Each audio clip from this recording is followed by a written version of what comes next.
আসসালামু আলাইকুম রহমতুল্লাহি ওয়া বারাকাতুহ। আপনি না জেনে না শুনে আপনি কোনো কিছু নিয়ে আসলেন চুরি করে।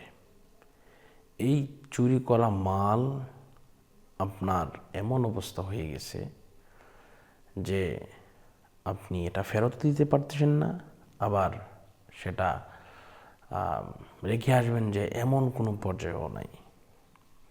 কিন্তু চাল পোড়া নিয়ে এসেছে খাওয়ানোর জন্য।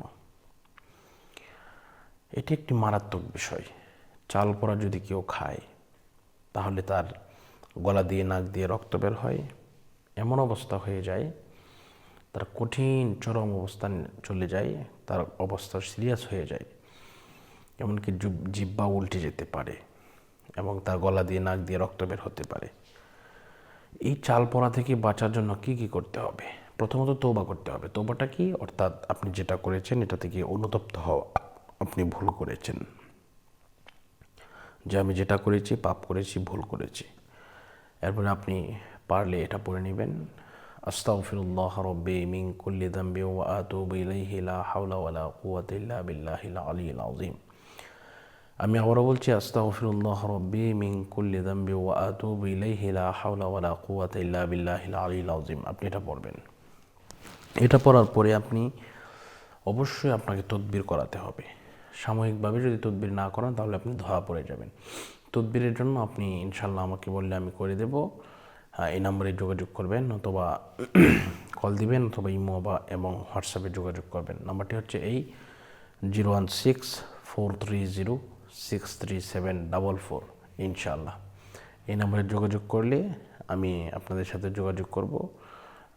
আপনারা আমার সাথে যোগাযোগ করবেন। তাহলে এজন্য আপনার নাম দিতে হবে, পিতার নাম দিতে হবে, অথবা স্বামীর নাম দিতে হবে, তাহলেই হবে ইনশাআল্লাহ।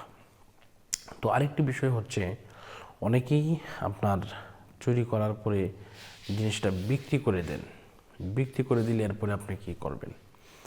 বিক্রি করে দেওয়ার পরে ইনশাআল্লাহ যদি আপনি তওবা করেন খালেদভাবে যে আল্লাহ, আমি তাকে যে তার জিনিসটা আমি ধ্বংস করেছি বা নিয়ে গেছি, এটার জন্য আমি অনুতপ্ত, আমি যে কোনো সময় আমি তাকে দিয়ে দেব, এমন প্রমিস যদি আপনি করেন, এটাই দেবেন যেরকম না, আপনি এই পরিমাণ সম্পদ আপনি দিয়ে দিবেন, সেই প্রমিস যদি আপনি করেন, তাও ইনশাল্লাহ আপনি বেঁচে যাবেন।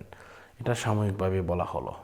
এবং এই তদবির করলে আপনি আয়না পড়া, চাল পড়া, সরিষা পড়া, রুটি পড়া, তারপরে আপনার কাঁচামরিচ পড়া, শুকনো মরিচ পড়া, ডিম পড়া, সমস্ত কিছু থেকে আপনি রক্ষা পাবেন ইনশাআল্লাহ। আমরা হচ্ছে ওসিলা, দেওয়ার মালিক হচ্ছে আল্লাহ, রক্ষা করার মালিক হচ্ছে আল্লাহ পাক রব্বুল আলামিন। তো আজকের মতো এই পর্যন্তই। সকলের সুস্বাস্থ্য এবং দীর্ঘায়ু কামনা করছি। বিদায় নিচ্ছি। আসসালামু আলাইকুম রহমতুল্লাহি ওয়া বারাকাতুহু।